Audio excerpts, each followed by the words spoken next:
नमस्कार। इस वक्त बॉलीवुड में ड्रग मामले को लेकर एक के बाद एक हर दिन नए खुलासे होते जा रहे हैं। बड़ी अभिनेत्रियां तो फंस ही चुकी हैं, ये आपको भी पता है। तो क्या अगली बारी करण जौहर की होने वाली है? ऐसा हम क्यों कह रहे हैं ये समझिए। ऐसा हम इसलिए कह रहे हैं क्योंकि करण जौहर के घर पर जो पार्टी हुई थी उस पार्टी की फॉरेंसिक जांच हुई है। उस पार्टी के वीडियो की फॉरेंसिक जांच हुई है। ये करण जौहर के बर्थडे पर साल 2019 में ये पार्टी आयोजित की गई थी और अब इस पार्टी में जो लोग मौजूद थे हो सकता है उनसे पूछताछ हो, क्योंकि फॉरेंसिक रिपोर्ट कहती है कि ये वीडियो सही है। इस वीडियो में कोई एडिटिंग नहीं हुई है, इस वीडियो में कोई छेड़छाड़ नहीं की गई है और वीडियो में दिख रहे सितारे जो नजर आ रहे हैं वो भी असली हैं। फॉरेंसिक रिपोर्ट ये दावा करती है। लिहाजा अब क्या है, यहां से करण जौहर की मुश्किलें बढ़ने वाली हैं। हालांकि करण जौहर ने अपने ट्विटर अकाउंट पर और इंस्टा पर एक सफाई पेश की थी। ये आप सबने सुना होगा कि ऐसी खबरें पड़ी होंगी। उस सफाई में करण जौहर ने बार बार ये कहा था और उन्होंने एक दो बार रिपीट भी की थी उन लाइनों को, जिसमें वो दावा कर रहे थे कि कोई ड्रग पार्टी नहीं हुई। पार्टी हुई थी लेकिन कोई ड्रग पार्टी नहीं हुई थी, किसी ने ड्रग नहीं लिया था। ये दावा करण जौहर की तरफ से किया जाता रहा है।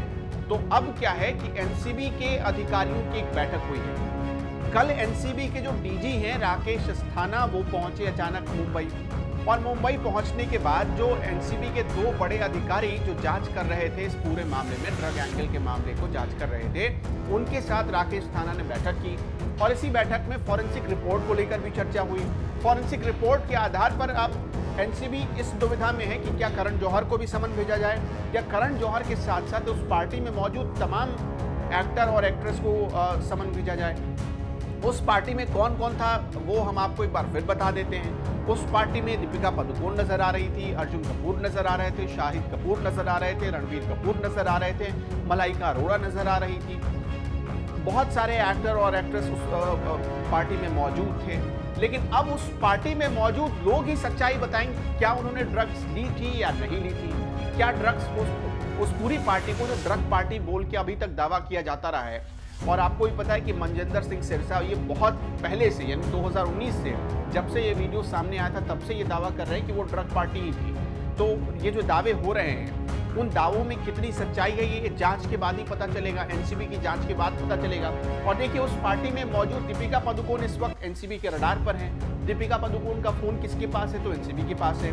उस फोन के आधार पर, उस फोन से डेटा रिट्रीव करके एनसीबी अभी दीपिका पादुकोण को एक बार फिर बुला सकती है, ऐसा भी लगातार सोर्स बता रहे हैं। तो इसका मतलब ये कि उस पार्टी का राज खुलना तय है। अयान मुखर्जी भी उस पार्टी में थे, ये भी आपको बता दें। वैसे जो करण जौहर के बहुत खास और करीबी माने जाते हैं, जो धर्मा प्रोडक्शन के असिस्टेंट डायरेक्टर हैं, वो तो पहले से ही रडार पर हैं, उनसे तो पूछताछ हो ही रही है। इसके अलावा अनुभव चोपड़ा का मैं नाम ले रहा हूँ, उनसे तो अनुभव चोपड़ा से पूछताछ हो ही चुकी है। इसके अलावा एक और बड़े डायरेक्टर से जो कि पुलिस हिरासत में है, उनसे लगातार पूछताछ हो रही है और कहा यही जा रहा है कि उसी बड़े डायरेक्टर के हवाले से जो खुलासे हो रहे हैं वो करण जौहर की मुश्किल और बढ़ा रहे हैं। हालांकि उस डायरेक्टर से कोई नाता नहीं है, करण जौहर ने शनिवार को ट्वीट करके अपनी सफाई में बता दिया था। लेकिन अब क्या यहाँ से करण जौहर भी फंस जाएंगे? क्या करण जौहर को भी जेल जाना पड़ेगा रिया चक्रवर्ती की तरह? ये देखना, ये यहाँ से ये देखना होगा और यही सबसे बड़ा सवाल इस वक्त करण जौहर के सामने, पूरी बॉलीवुड के सामने है।